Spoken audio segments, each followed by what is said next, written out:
Ya, selamat malam pemirsa. Iya, jadi malam ini Chatterbox editorial edisi Ahad 13 April 2025. Ini adalah lanjutan dari sore tadi ya, dalam menanggapi statement dari Bapak Presiden Prabowo Subianto yang sangat disayangkan ya. Kita mentafsirkannya sebagai beliau ini tidak tertarik untuk mengesahkan rancangan undang-undang perampasan aset koruptor.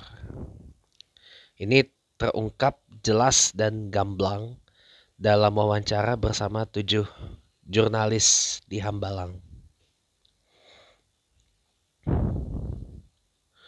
Kalau aset koruptornya kita rampas ya, masa adilkah kita membuat anak dan istrinya menderita kalau aset koruptor itu dirampas gitu loh. Ya, namanya korupsi itu kan adalah extraordinary crime, kejahatan yang sangat luar biasa. Maka dengan aset koruptor itu dirampas ya berarti kan ada efek jera dong. Efek jera supaya kita tidak korupsi. Tapi percuma juga gitu loh. Mau aset koruptornya dirampas atau nerapkan hukuman mati buat koruptor, kalau di akar rumputnya nggak dibenahin, susah rasanya korupsi itu akan hilang di negara kita. Maka korupsi itu jangan menjadi sebuah kebiasaan. Itu judul editorial kita pada malam hari ini. Ya, korupsi jangan menjadi kebiasaan. Kenapa saya beri judul editorial Chatterbox untuk pekan ini adalah korupsi jangan jadi kebiasaan. Ya. Karena memang sejak usia dini, sejak usia kecil, kita diajarin untuk terbiasa korupsi. Kita bayangkan, kita akui. Kadang kita kalau mau masuk sekolah yang terbaik, unggulan, papan atas gitu ya. Kita keluar rupiah untuk apa? Untuk ngamanin bangku. Bayar kursi ibaratnya.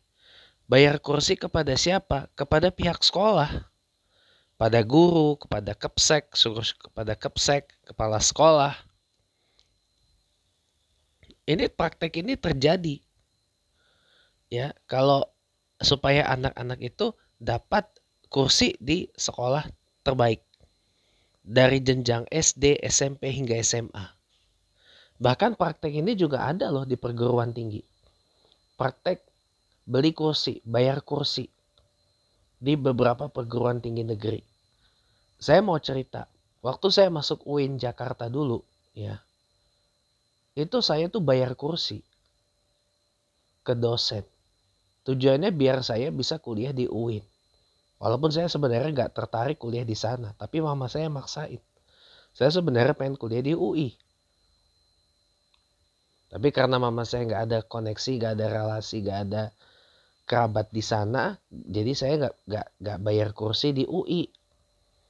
Nggak bayar kursi di UI, di FISIP-nya, udah akhirnya nggak jadi deh. Makanya wajar saya buang UIN itu ya karena saya pertama nggak minat dan yang kedua masuknya pun juga dengan cara yang salah. Itu kan nyogok nama. Jangankan kita bayar kursi buat kuliah. Kemarin kita tadi pagi di Sunday with James Cohen Smith Windsor kita bahas tentang fenomena ordal.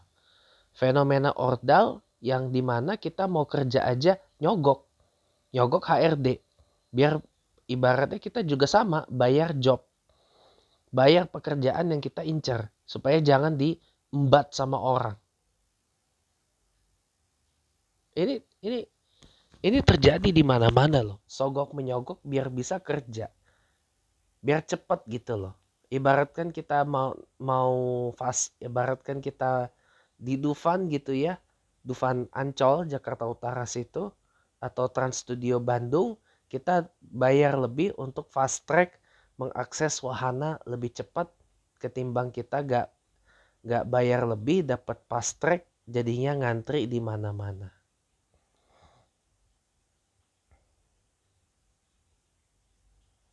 jadinya ngantri. Nah itu teman-teman ya, itu terjadi loh di negara kita. Jadi seakan-akan korupsi itu sudah membudaya gitu loh.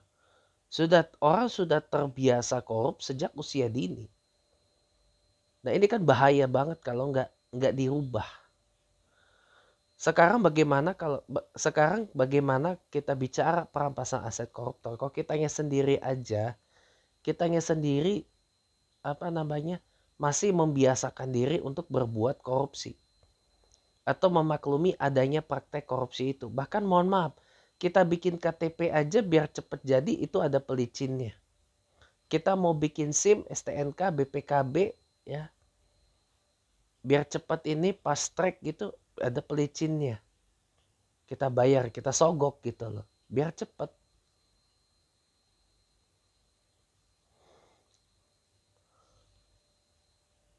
Bahkan mungkin mohon maaf, kita kalau mau jadi ketua masjid pun, atau ketua ormas pun, ketua organ pun lebih keluar duit. Nah inilah yang terjadi, kenapa money politics itu bisa terjadi. Ini yang menjadi asbab kenapa money politics atau politik uang itu terjadi. Ya setiap ini pasti kita main duit. Kita mau main jadi anggota DPR, DPRD, DPD, itu pasti harus siapin uang lebih untuk apa? Dibagi-bagiin ke orang. Disogok ke orang biar dapat suara dari mereka. Ini apa masuk tindakan korupsi? Iya.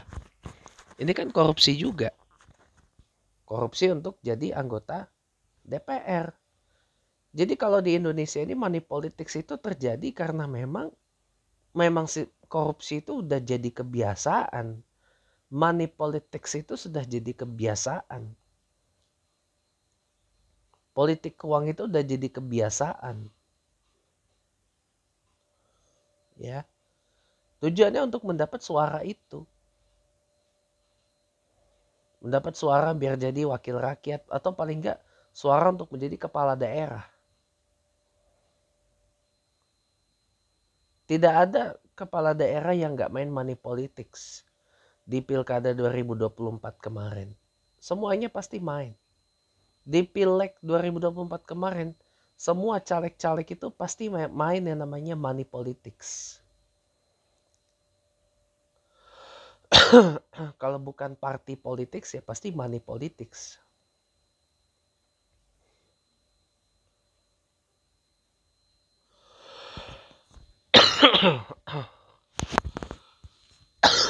Satu lagi, mau jadi presiden pun harus pakai money politics.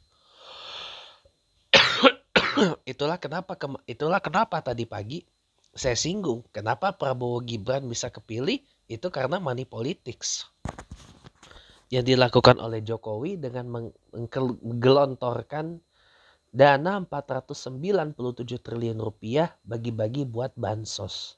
Kedoknya dibagi bansos, tapi taunya sogokan. Sogok supaya pilih Prabowo Gibran. Dan ini terjadi. Itu kan termasuk ada di situ anggaran buat buzzer.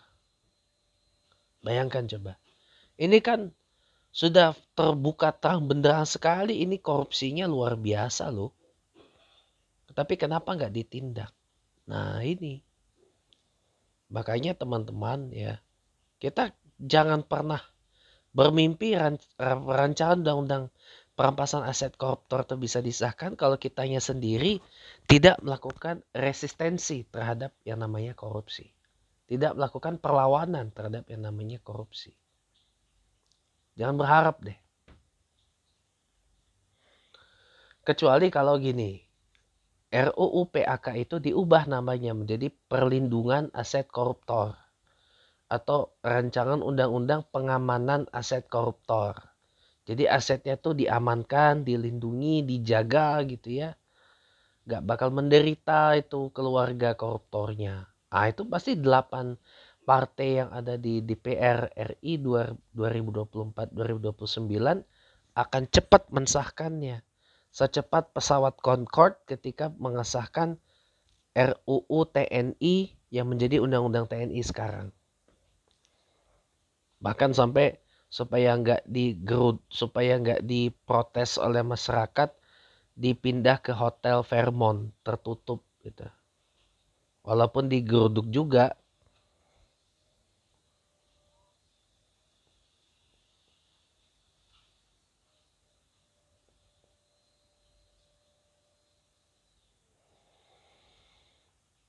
Ya itu, percaya deh, pasti akan cepat disahkan kalau RUU PAK itu menjadi perlindungan atau pengamanan atau penjagaan aset koruptor.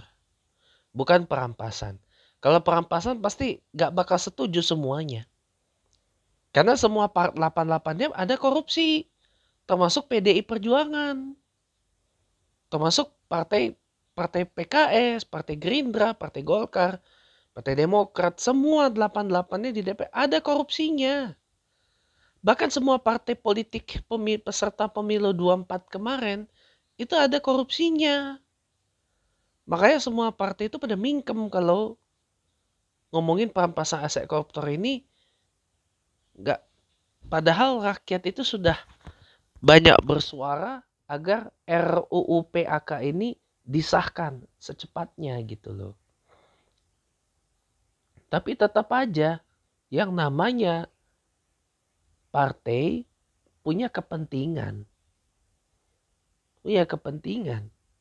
Apalagi, mohon maaf, Presiden Prabowo ketua partai. Di kabinet merah putih ada berjejer ketua partai.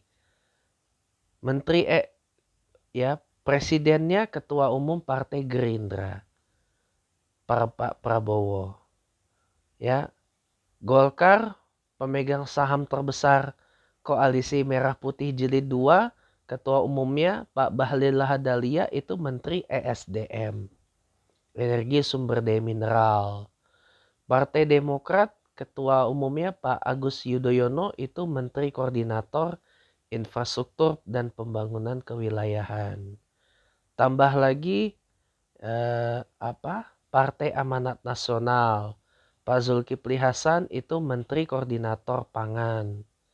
Tambah lagi berjejer itu udah berapa itu? Ya.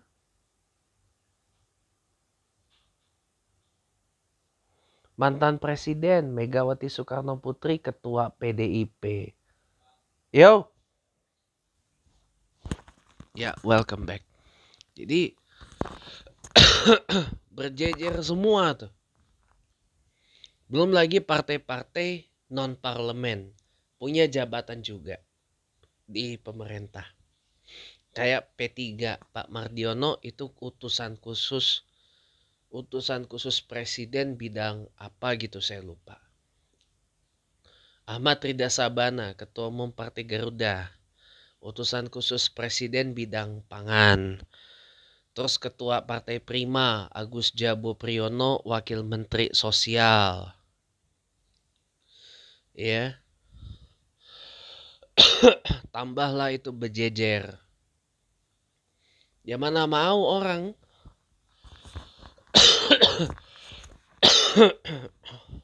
kalau udah kayak gitu. Pokoknya kalau kita udah ngomong perampasan aset koruptor, minta disahkan pakai jalur politik, gak bakal mau. Karena di dalam tubuh mereka itu semuanya korupsi. Mau partai yang ada di DPR 24-29 maupun partai yang peserta pemilu 24 tapi cuma punya perwakilan di DPRD. Contoh PSI, P3, PKP dan beberapa yang lain. Ya. Itu semuanya ada korupsinya. Ada korupsinya cuma kita nggak tahu. Gimana mau? Karena percaya aja deh, kalau perampasan aset koruptor itu disahkan jadi undang-undang, ya remuk semua itu semua partai. Prabowo kena, Megawati kena, AHY kena, Bahlil kena, terus Pak Agus Jabo kena, Ahmad Rida Sabana kena, Pak Mardiono kena, Zulhas kena, terus Ustadz Syekhu atau Kiai Syekhu kena, ya. Kaisang ketum PSI kena, ya. Semua kan, Ridho Rahmadi ketum Partai Umat kena. Semua kan kena. Bahkan seluruh pejabat-pejabat di kabinet merah putih Presiden Prabowo ini akan kena juga semua, termasuk Teddy Indrawijaya, sekretaris kabinet. Termasuk Pak Prasetyo, Mensesnek, Prasetyo Hadi. Ya. Luhut Panjaitan, Ketua Dewan Ekonomi Nasional, kena juga, banyak dah. Ya. Seluruh kepala daerah juga pasti kena. Jangankan kita ngomong kepala daerah, sekelas ketua RW, ketua RT, kena juga. Ya nggak bakal mau lah. Ya nggak bakal mau perampasan aset koruptor itu disahkan. Meskipun kita rakyat ini sudah pada bersuara lantang. Sudah itu, rampas itu, sudah, sahkan aja itu. RUU PAK itu, perampasan aset koruptor. Tapi kalau kita ngomong lewat jalur politik gak bakal mau. Jadi satu-satunya jalan untuk supaya perampasan aset koruptor ini disahkan memang adalah melalui jalur revolusi. Melalui jalur revolusi. Bukan melalui jalur yang lain. Jalur revolusi akbar. Bukan melalui jalur yang lain. Ditambah lagi apa, jalur kitanya juga jangan memaklumi yang namanya korupsi. Nomor satu, jangan kita maklumi yang namanya korupsi. Yang kedua, jangan kita terbiasa buat korupsi. Yang ketiga, jangan kita membiasakan diri berbuat korupsi. Jangan. Lebih baik kalau kita masuk sekolah itu masuk sesuai dengan kadar kemampuan yang kita punya. Bukan nyogok. Lebih baik kalau kita mau kerja gitu ya, pakai sesuai dengan kemampuan, keahlian, dan keterampilan. Bukan pakai nyogok. Lebih baik kalau kita mau jadi ketua partai lewat jalur kaderisasi.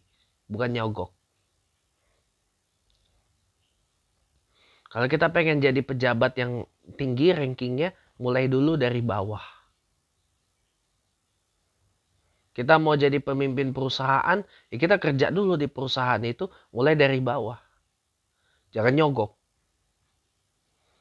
Kalau kitanya nggak memulai untuk tidak membiasakan diri dengan korupsi, tidak terbiasa korupsi, insya Allah hilang kok yang namanya korupsi di sini.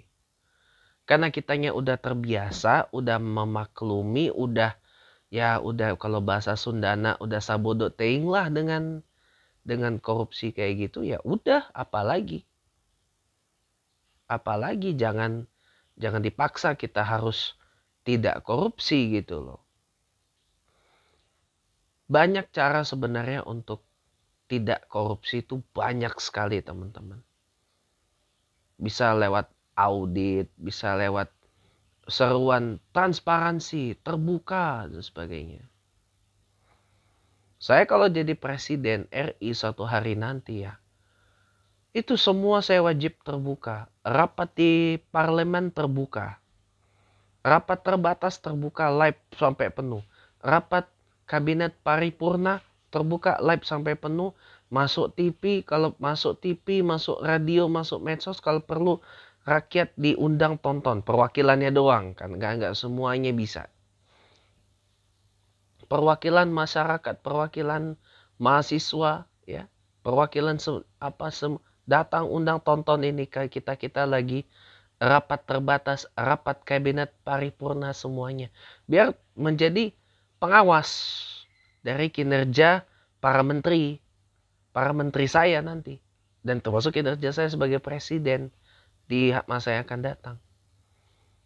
Ya, jadi ada namanya watchdog supaya checks and balances ini bisa bagus, gitu teman-teman. Dengan begitu insya Allah nggak bakal berani dah yang namanya aparat negara itu main korupsi. Dan saya juga akan wajibkan juga rapat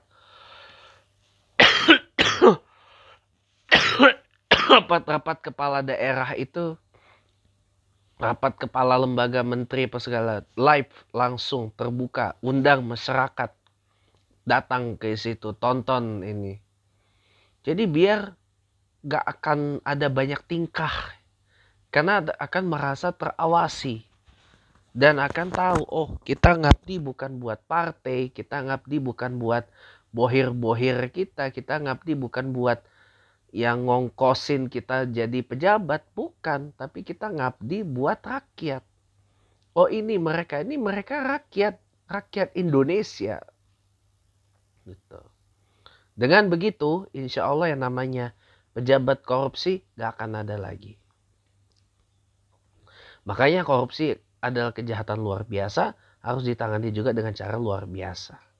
Jangan kita anggap korupsi itu sebagai hal yang biasa-biasa saja, apalagi ditangani dengan biasa. Akhir kata dari editorial malam ini, ya janganlah kita anggap korupsi itu sebagai hal yang kita harus terbiasa dengan itu. Berhenti. Harus ada kata berhenti kita untuk membiasakan diri melakukan tindakan korupsi. Harus ada kata berhenti untuk kita untuk tidak meneruskan lagi kebiasaan korupsi dan digantilah dengan kebiasaan yang penuh dengan transparansi, integritas, keterbukaan, dan yang paling penting adalah merasa berkecukupan. Ingat, dunia tidak akan cukup bagi orang yang serakah, tapi dunia akan cukup kalau orang itu mengerti akan konsep kebercukupan. Terima kasih, selamat malam, dan sampai jumpa lagi dalam editorial yang lain.